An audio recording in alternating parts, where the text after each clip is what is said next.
Alright, hey folks, if you've seen any of my other videos, you've noticed I've got kind of a large collection of basses. I play bass. I don't do it professionally. I'm not in a band right now. I sort of collect them, not to say that I'm a collector, but I've got way too many. So I had a conversation with somebody I work with recently. I had no idea they played bass, and we were going through what he's got, what I've got. And I just kept rattling things off. He's like, well, how many do you have? I said, I think I got like 24.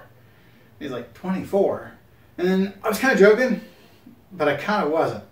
Got me thinking a little bit, gear acquisition syndrome, gas, is a real thing. In evil places like Reverb, eBay, even Amazon for new stuff, Guitar Center, Craigslist. These are really bad places when you got some money burning a hole in your pocket. So unfortunately, I've been victimized by all of these places, and I started realizing maybe I have too many. So I'm just going to put this video together. I'm going to show you every single bass that I have. I'm not a dealer. I don't even play in a band right now. I would consider myself kind of intermediate level bassist. You can check out some of my videos. But I'll give you just a little quick history on any of these if there's anything interesting, maybe where I bought it from, why the heck I bought it. But I am going to catalog these things. If nothing else, I'm kind of have this mental thing of, maybe I should start getting rid of some of these. And then also trying to grasp how much money might I have wrapped up in these basses. So without further ado, I'm just going to go through these one by one, not spend a... Alright, well, I'm going to come out swinging with a big dog here. This is, I believe, to be a late 80s Washburn, not Washburn. Washburn did have some stuff with some Status hardware on it. This is a made in Britain Status Graphite Series 3000 bass. I believe this has got a mahogany body now that I look at it. I thought it was walnut, but it's got really open pores, which is a signature mahogany. This thing is a pig. It is heavy, partially due to this crazy high mass bridge that they have. So their interesting setup is the bridge.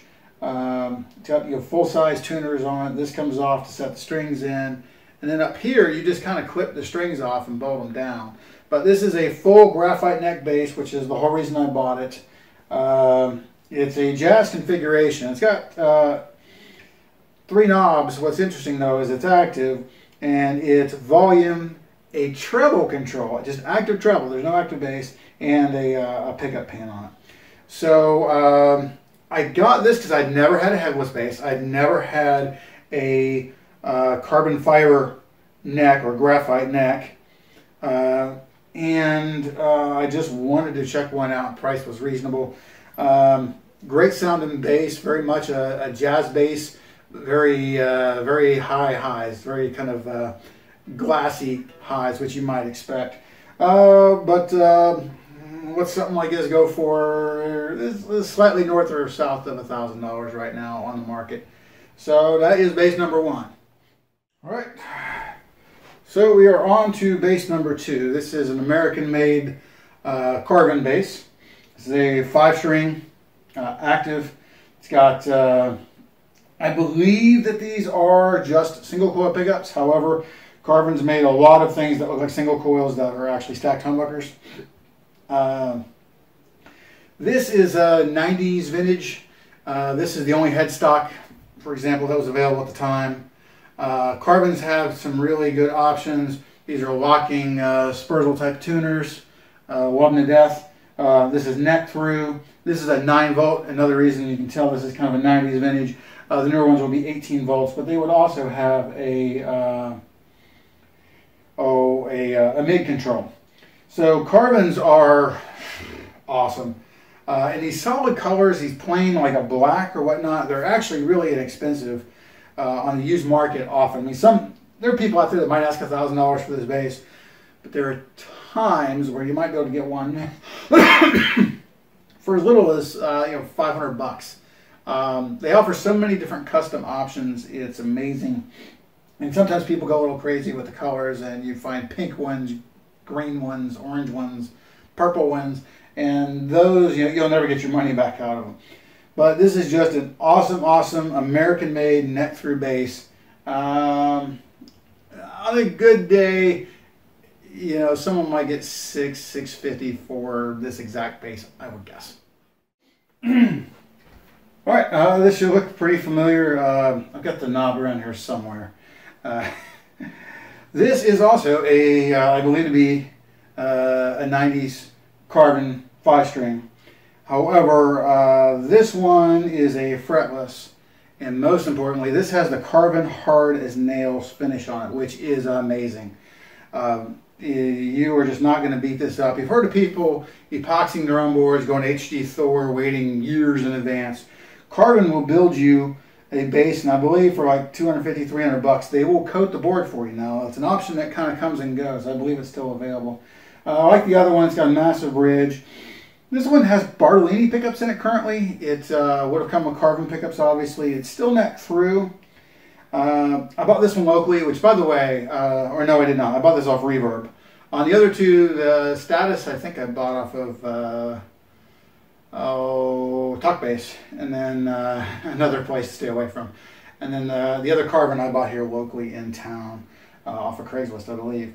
So this one has like the unfinished neck option. Maybe it's tongue oil. It's got the natural look, Spurzle tuners, but this is the only bass I own that was actually owned by someone famous and used by someone famous. Unfortunately, famous for all the wrong reasons. If you've watched the Tim and Eric Awesome show, Adult Swim, they have this band, Puss Whip Bang or Gang, Bang Gang, and from what I understand, this was a bass. You can't find it in any videos on YouTube. It is in like kind of the promo for Jambalaya that I don't think ever was real. However, on Vimeo, somewhere out there, there is a video of this bass. I bought it off of Reverb. After I bought it, like a month later, a guy sold to me said, "Hey, FYI, your bass is famous." I'm like, "What?" So apparently he worked in California. He bought it at a Hollywood Guitar Center. And he worked at a small record label, nothing major. And apparently somehow worked a lot with memorabilia. And a friend of his said, "Hey, that bass you used to have, or that you still have it," because, that was like, I can't remember, I think it was Tim that had the bass. Anyhow, he told me this. I'm like, yeah, okay, whatever. No, it wasn't when he sold it to me. It was after the fact. But he told me to go check out this video. He sent me the link. I'm pretty sure it's on Vimeo. And there's a few things. At the time, that bass in the video, one, it is black Carvin with the hard as nails coating, with a flame maple top, with these tuners. However, it's got EMG pickups on it. Okay. Well, in the video, you can see this kind of shining spot. And lo and behold, someone has marked the 14th fret right here with this kind of silver paint. I do believe, there's no reason for the guy to lie to me when I look at it. This is that bass. But even better, sounds like a really good fretless. This is nice. I need to learn how to play this still. I've only got one video of this up. You can check it out. Look up the word bass and moi, M-W-A-H, to listen and hear what this thing sounds like. But this is a great sound fretless. All right, bass number 4. This is a original German Warwick Corvette Proline. Got jazz configuration. It's got stacked active bass and treble. Your typical Warwick bridge. Typical Warwick brass frets, which these bell brass frets last forever. I've never seen any that were worn down. This one has got a solid flame maple body, 2-piece, and the typical Wingate neck, oven call neck Wingate fretboard. I bought this one off of eBay on a whim. Had a couple issues with it. Right now it plays great, but the truss rod is rattling. I have a video out there, and unfortunately, despite what people tell you, if the truss rod rattles, you can hear it through the output jack, which kind of sucks. But Warwick makes some killer basses, and I don't know, this guy's it's a little unloved. This is probably $650 bass maybe. But there it is, bass number 4. All right, here is bass 5. We go to We go to Asia for this one, go to Japan. And this is, at least I believe this is Japan. It's not marked anywhere on it. I've had a 5-string version of this. This is a BBG4. The BBG4, BBG5, I believe, come in 2 finishes. You've got this veneer top, blue, and then there's also kind of an orange yellow one, which I've owned before on a 5-string, which is really nice. These are passive basses, just volume, tone, I believe. Jazz style, you'll start seeing I like jazz style basses. Love the truss rod location. Massive bridge, matching headstock. Sounds, you know, very much like a rosewood fretboard jazz should. Bought this off eBay as a little bit of a project. Still working. I need to replace a pot here, waiting on that to come in, and then I'll give this thing its final go through. There it is, bass number 5. Right, while we're in the Yamaha world, let's go to bass number 6 here. This is a mid-80s, I want to say 84-ish, Yamaha BB1100S. This is a bad bass. Very nice, punchy PJ combination. You see the truss rod location is still the same, rosewood board. I like the neck finish on this. This, I want to say is alder. Weight's kind of middle of the road. I think this is either Reverb or eBay. I haven't had it that long. It's got this very funky, very vintage style, Fender vintage style bridge. This one, it's active, bass, mid, treble. We've got an active passive switch, I believe, and this is the pickup selector. I'm missing a knob on it. Weight's, like I said, middle of the road. These are highly desirable, sought after basses. This one has got a fair amount of player's wear on it. If it were mint, $650 maybe. More, probably like $450 is what these bad boys are going for, but these are sweet basses. Right, bass number 7. This is an original Fender Japan Geddy Lee signature series. Not big on the pickguard. I like the white ones. This has been modded. Someone, before I bought it, removed the badass bridge, the high mass bridge, put a standard Fender bridge on there. And these are actually some form of DiMarzio. I think they may be hum canceling pickups. If you are into jazz basses, these are awesome basses. Now, they started making these in Mexico. I haven't played one of those. They also have a US version, which is a completely different bass now. But for the money, wow, these are really nice basses. This is one of my faves. I don't know. I might get $600 to $700 for one of these, depending on what kind of shape they're on. That's about the going rate. You might be able to get one a little cheaper than that too, especially if they're banged up. But there it is, the first Fender of the bunch. And I hope this is bass number 8. I will have to recount. I'm going to call, what is this, bass 7? All right, we're just a little way in and I've already lost count. So here is a US Fender Jazz Highway 1 series. This one is all stock. It has the badass 2 bridge that the Geddy Lee would have had from the factory. Not a whole lot to say. It's got the nice honey blonde finish here. It's in really good shape. Sounds like a jazz should. Maybe it's a little heavier than the other bass. I believe that one and this one would both be alder. I think I bought this one on Reverb. Or no, excuse me, I bought this off eBay. Never have too many jazz basses, right? But it's just a really nice jazz bass. That's why I wanted it. I love the color. All right, the next bass here is a fresh from the box, new, never played, never molested, factory everything, Fender Rascal bass. This is a weird little bass. It is a short scale bass. It has got almost $300 worth of Seymour Duncan guitar pickups that are designed for Dan Electros. These lipsticks. It also has, I believe, 1, 2, 3. It's a 5-position switch, but there's also a push-pull to give you all 3 pickups or the front and the rear together. It's actually quite a heavy bass. I do believe it to be alder. These are made in Mexico, but this classic series, fairly expensive. These are 800 bucks new. They've been recently discontinued. They only come in this color. I believe it's called Ocean Blue Turquoise. Just a interesting oddball, you know, who knows, maybe collectible bass down the road. All right, so the next bass here is sort of the Fender ilk. It's a Squier.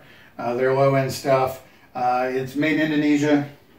This is a Squier vintage modified, I believe is what these are called. I think it's a Squier vintage modified jazz bass, and then since they come up with these, now they've made different ones, so now they've kind of specific. I don't know if it's a vintage modified 70s. This was the only one. This one's in pretty good shape. They have DiMarzio design or Duncan design pickups, a standard bridge, just passive. What's interesting, one, this thing is really heavy, but this body is not ash. This body is soft maple, which on this bass still weighs a ton.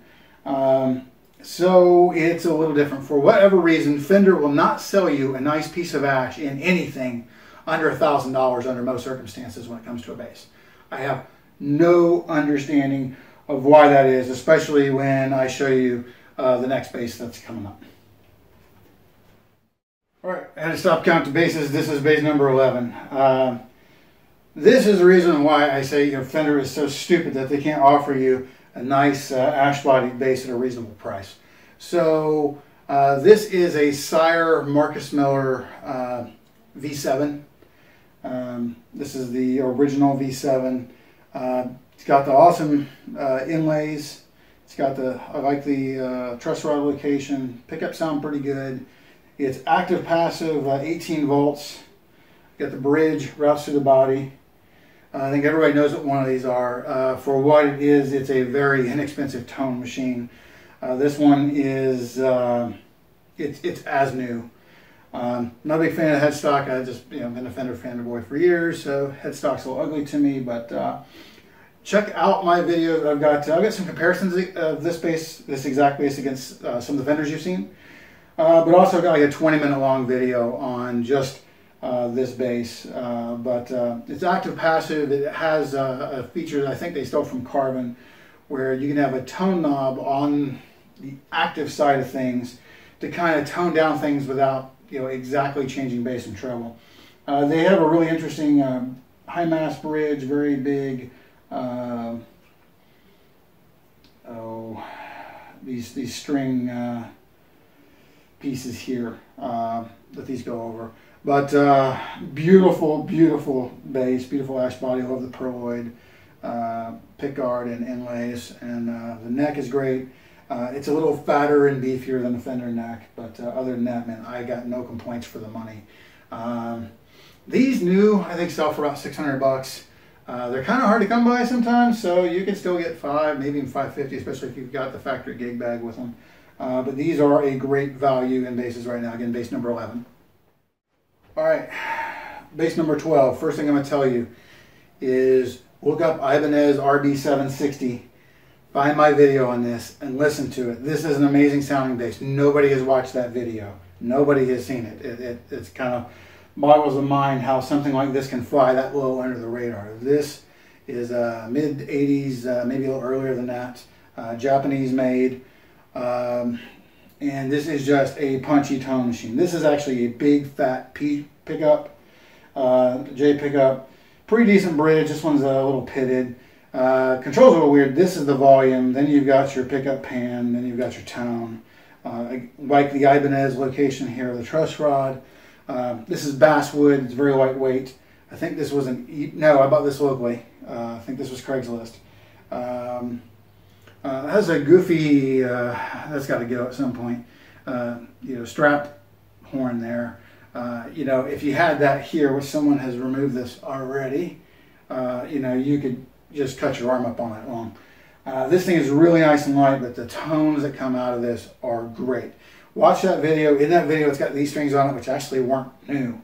And it still sounds amazing. So if you get a chance, these These are going up in price. These are becoming collectible, which sucks. $450, maybe $5 on a good day, possibly without a case.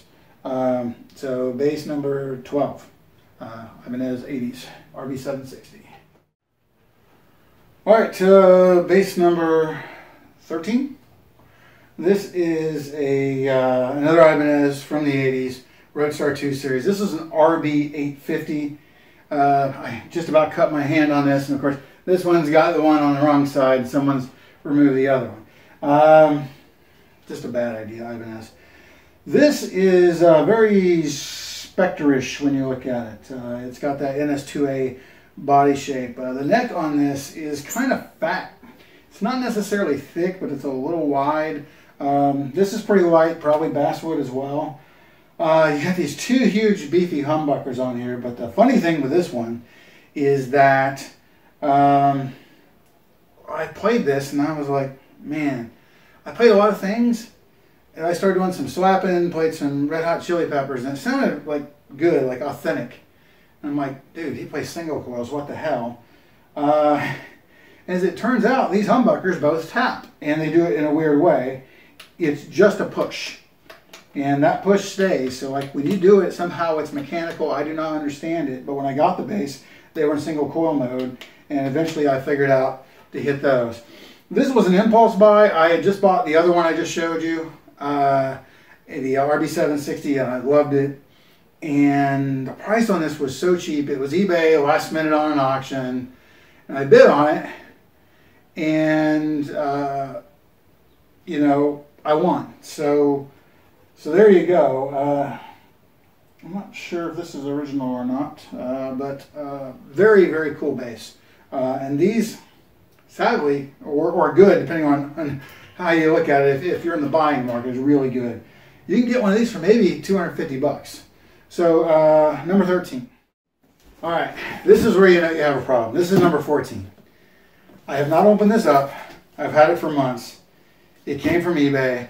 And guess what? It's exactly the same bass you just looked at, and exactly the same color, black. I put my bid in on the other bass, and then I went out and looked. I saw this one, and the buy it now was cheaper even than the bid I put in.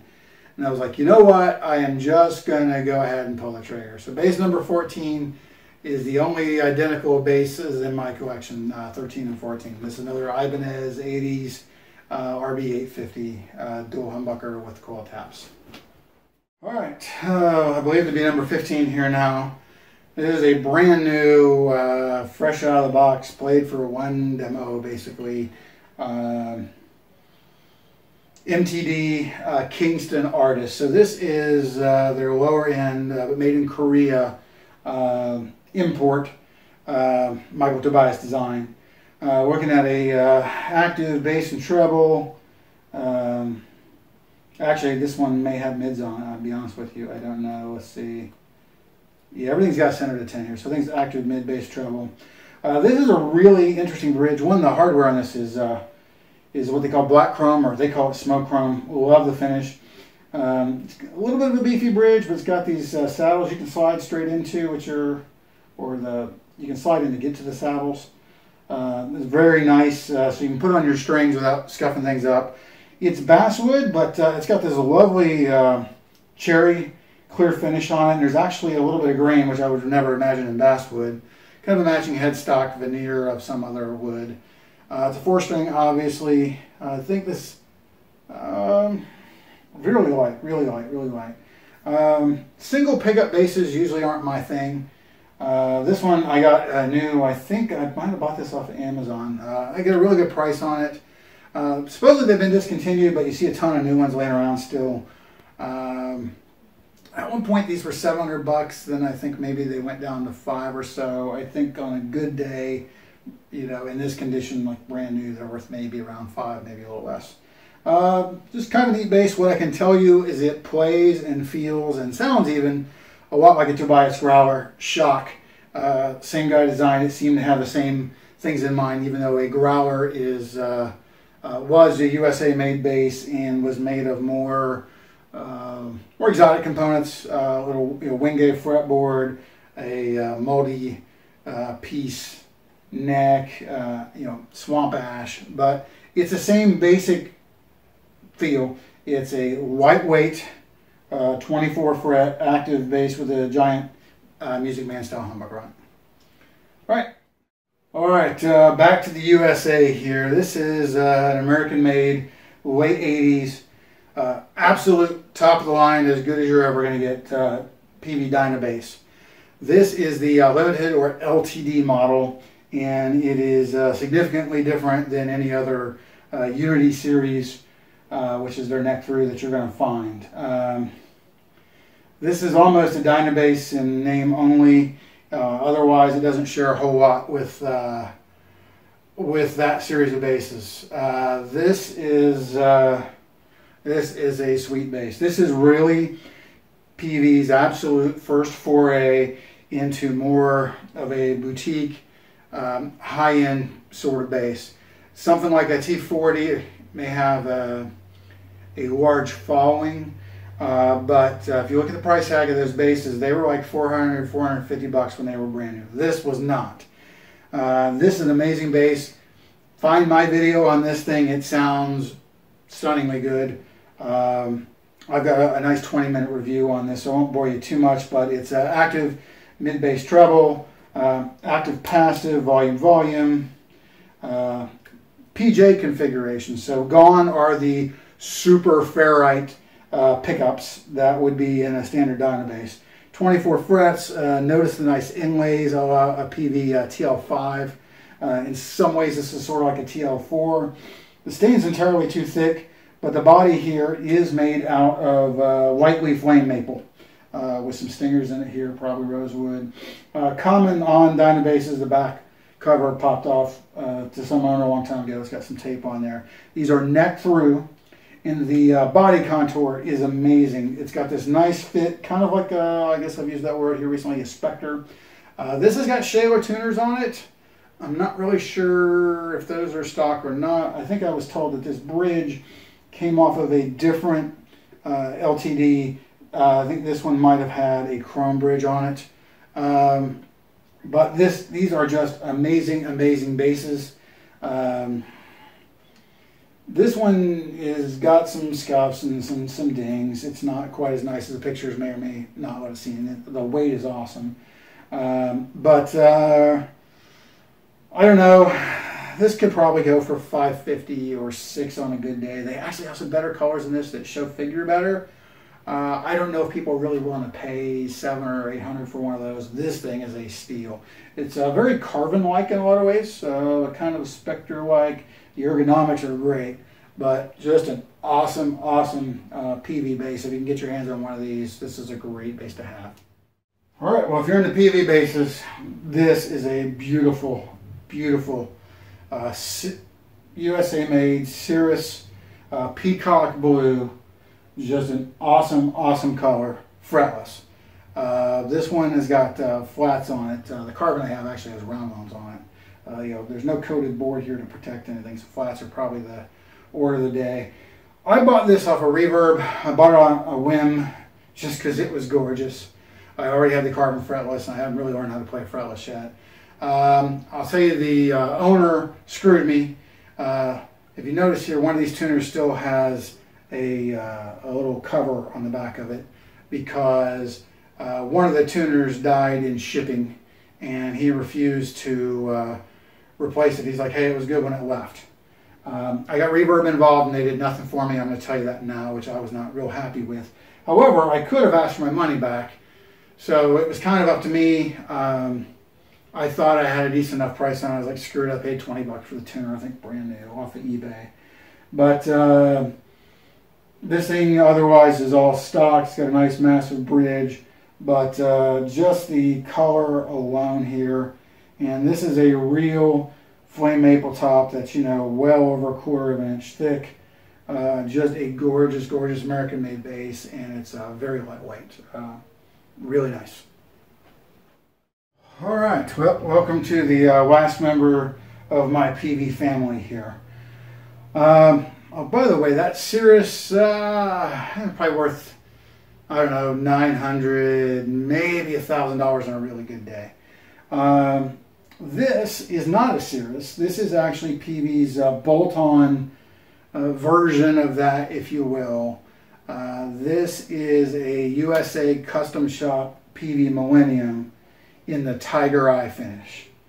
When PV puts Tiger Eye on things, generally they will put a bird's eye board or a lightly figured maple neck to go along with that. This 5-string here is a little interesting. So I believe what this is called is a Millennium Plus. It's got the large humbucker here in the back, a jazz in the front. I believe it's volume, pickup pan, bass, mids with a sweepable frequency, and then treble. Very nice high mass bridge, a ridiculously figured bird's eye overlay over the neck. But then the fretboard is completely figured. The back of the neck is just littered with bird's eyes. Weight-wise, this is about the same as that Cirrus. This is probably one of the best looking PV Millenniums on the planet, and that's why I own it. I bought it new, but I think it was somewhat discounted because the finish is cracked a little bit by the string ferrules. It's got the first set of strings I ever put on it, which is terrible. I just bought it because it was gorgeous. Being a Millennium, the first thing, no matter what it is, if it's a bolt-on neck, the people really want the Cirrus bases. So this won't ever fetch as much money as a Cirrus. Being the Tiger Eye, being the fact that it's brand new, but it's got some blemishes, maybe 900 bucks on a really good day is probably what this thing would be worth. This is one of the most beautiful PVs that I have ever seen, although I'll be honest with you, the other one I just showed you, the Peacock Blue, is also an amazing color on these bases. All right, last of the PVs. All right, and now for something a little different. This is one of the very early original G&L L2000 tribute models. So this is their import model. This might be Korean. It's not marked. I do believe they started these in Korea and then moved to Indonesia later on. What I can tell you is these original ones that say tribute in large lettering are by far better basses than the newer ones. Like everything else, anytime a value brand pops up from a guitar manufacturer, at first the value logo is really big. Tribute Series by G&L. Tiny little G&L. Well, after a while, they do a few things. One, they cheapen the thing out. They make it more affordable. And then they put the large, American or similar name in big letters, G&L, and then tributes in tiny little letters. This is the closest thing you are going to find to an American L2000 G&L. So these are purported to have the actual same electronics from a pickup perspective as the Americans. I do believe the preamp is supposed to be similar spec, but made foreign. I know the bridge is basically same spec, but made outside the United States. The first thing I'll tell you differences between this and the American one. Probably a good pound or two. This is a fairly heavy bass. I have owned 2 American L2000s. They're just too damn heavy. Unless you get a Swamp Ash one or something special, the normal one's way too much. They will just, put your back in some hurt. These things are extremely versatile. You've got the pickups here can go series or parallel on the coils. I wish they went single coil. Series parallel is a different tone. It's got active bass and treble and volume, and this is a 3-way pickup or electronic selector for not passive, but a less aggressive treble and bass. It sounds more of a passive tone, but these still have impact. Then you just another level to get some punch, get more bass, and then kind of an over the top. You also have a pickup selector here for one, middle, or both. About the only thing I don't like about this is, and I love this bass, I'm probably keeping this bad boy, is the fact that when both pickups are on, it almost feels like they're in parallel instead of in series. There's this kind of, it's not weak, but there's this kind of sound that I just don't like as much as I think I would if it were wired differently. It's a little nasal. But man, you talk about a punchy bass. If you love to play with a pick, or you like to play something aggressive sounding, this is an awesome bass to do it on. I have had this so long, I feel like maybe I bought this locally, maybe Craigslist, but I honestly don't know. Phenomenal, phenomenal basses. These sell, the newer ones, you know, they have made some changes. They're still good basses. They sell new for about $7, and it's hard to find one sometimes for 500 bucks used in good condition like this one is. Yet you can find American ones sometimes in worse condition for 700 bucks. So it kind of defies logic and reason, but these are, they're good sellers for a good reason. They're nice basses, even the newer ones. But you can find these older ones plenty. Well, when I first bought this, I had never seen one of these, never understood it. For years and years, people did not give these up, but now you can see them sell them, and they sell them at fairly decent prices. Again, just an awesome bass. All right, this should look familiar. The coloring, I guess, is a little different, even though this is exactly the same bass in a 5-string. This is a G&L Tribute Series L2500 from roughly the same era as the other. I didn't even know these existed. I'd never seen one for sale. This one came up locally not too long ago at a half-decent price, and I just had to have it. I just need to get some strings on it. Recently did a little work on it. I'm seeing some things I still want to clean up. This is, everything is wired the same, all that. This is from the same era. It is heavy. The other bass is not light. This thing is considerably heavier. This is still not into USA territory, but it's getting there. This thing's probably a solid 3/4 of a pound, maybe a pound heavier than the other one I just showed you. But again, just another great example of an early G&L tribute. Again, no markings. I feel like this is Korean. I'm not sure on that. All right, and you are correct if you think that I lost track of how many this has been. I have. For the next bass, this is a Washburn Stuham signature. This is one of the import models. This is Indonesia, I believe, yes. This is a Stuham bass, or Hammer SHB 60. This thing plays like butter. I bought this new off of Amazon, and I got a deal on it even though it was new. I think someone returned it. When I bought it, it physically would not play. All I did was adjust the truss rod. She's good to go, and she plays amazing. Love the sparkle finish. In the right light, it looks amazing. In the wrong light, it looks really washed out. These guys did something interesting here. These are active sort of EMG-X knockoffs, if you will. But it's got a big fat humbucker up front and a jazz in the rear, kind of the opposite of that PV Millennium. I believe we've got active volumes. So these are passive controls, just active pickups. However, this one has a piezo on it.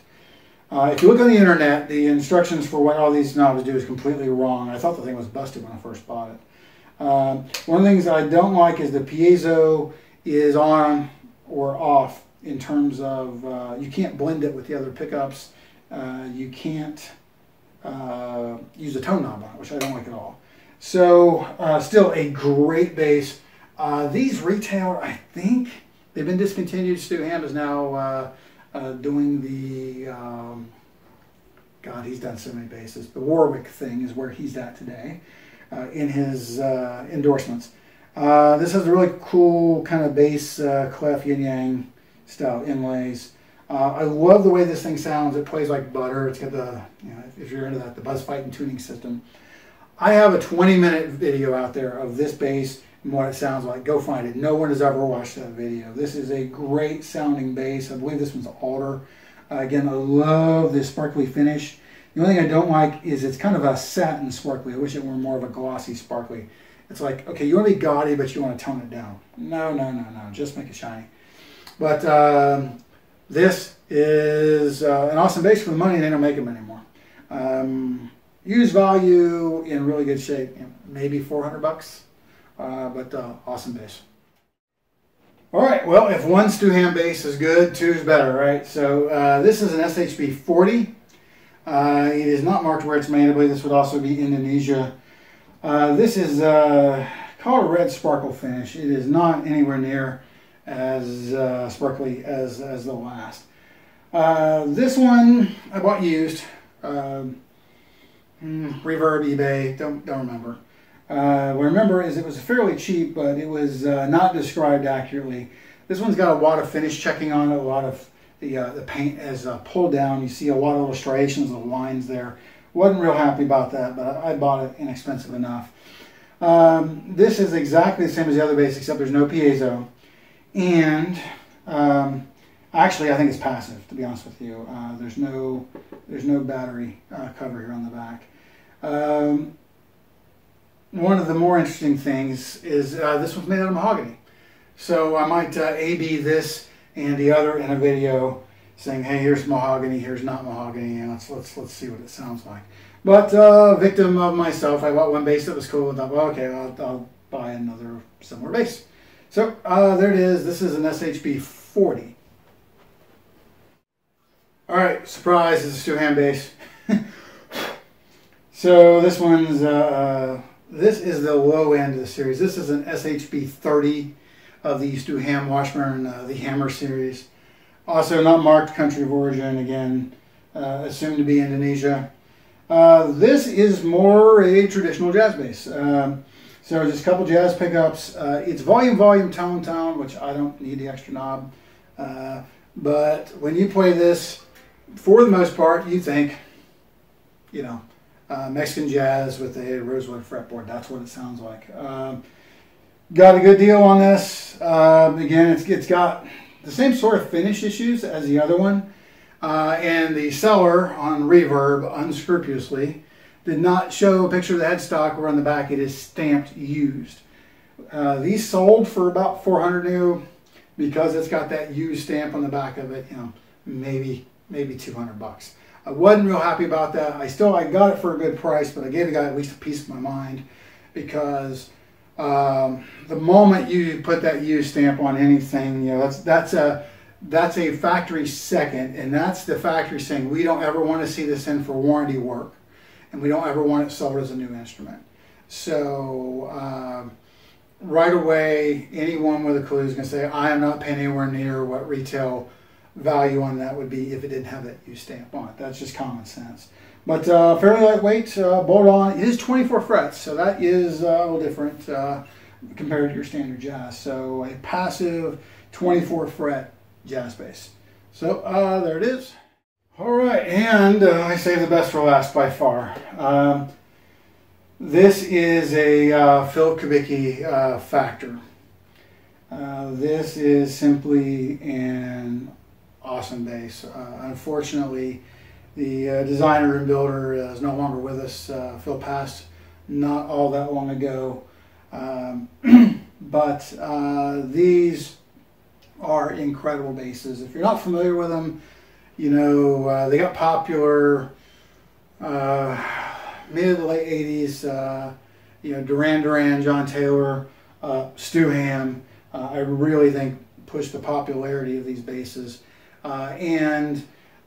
You know, Phil Kubicki worked for Fender, and when he left Fender to produce basses, you know, he came up with the Kubicki X Factor. Now this is called a key factor because it has actual tuning pegs, you know, actual tuners on it. The X Factor is very much the same bass, except it's a 32-inch scale. This is a full 34-inch scale, so those are mediums. And they had just this crazy mechanical bridge that wound things back here, and then the strings just kind of fit in the little slots up here. All the tuning's done down here. Phil designed these things for ergonomics, for lightweight. This is actually also a soft maple body. This thing weighs nothing. To give you an idea, the other popular soft maple bass on the planet, other than that vintage modified I showed you earlier, is a Rickenbacker, like a 4001, 4003. So it can sound good. As we know, those are awesome sounding basses too. This thing's got humbuckers, It's got a 5-position preamp with some really sweet spots on it: active, bass, treble, pickup, pan, volume. This is a real deal. So what's different about this than the X Factor would be the bridge. There is no, you could put a detuner on here, right? So it doesn't have that one that's in the board that extends the scale of the string to regular scale. You're already at regular scale, you don't have to worry about that. And then also, Phil said the laminated neck on the X Factors is to strengthen up things because of having the lack of tuners. So since there's tuners here, this is a standard neck. Now what I really like about this bass, other than the way it plays, the way it sounds, the way it looks, and the way it feels, little things, is that this standard bridge will never have problems and have to be rebuilt. This is the third Philip Kubicki Factor I've owned. I've had 2 key factors, including a 5-string, this 4-string, and then I did have an X Factor. I bought it off of eBay. I rescued it. It had Minwax stain on it. Everything was glued down with it. I repainted it. I actually painted it with this color-changing paint from a 1996 Mustang Cobra, that Mystic color. Oh, it's beautiful. If you have that bass, shoot me a line. I'm curious where that went. I actually had to send the bridge off to Phil, to his company, to have it redone. When I had purchased that bass off of eBay that had the Minwax on it, I refinished it. The bridge was in terrible condition. So I called Phil Kubicki Technologies and said, hey, do you guys rework these bridges? And when I call, I hear Phil speaking. I'm like, wow. So it's just amazing that as iconic as a brand as this is, and as connected to Fender as Phil was, it was a small shop, and he was the guy doing the work. So that was the amazing part about it. He rebuilt the bridge I had, powder coated it, sent it back, and it was cheap. It was less than $100. It was a great deal. But with something like this, with a standard bridge, you're never going to have to go through that. The worst thing, after a million years, you might have to replace these pieces back here, and highly doubt it.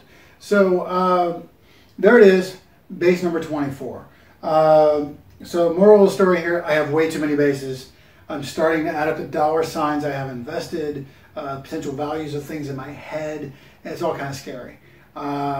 This bad boy here, hard to touch for $2,000 today, so thankfully I did not pay that for it, but brand new it would have been more than that by far.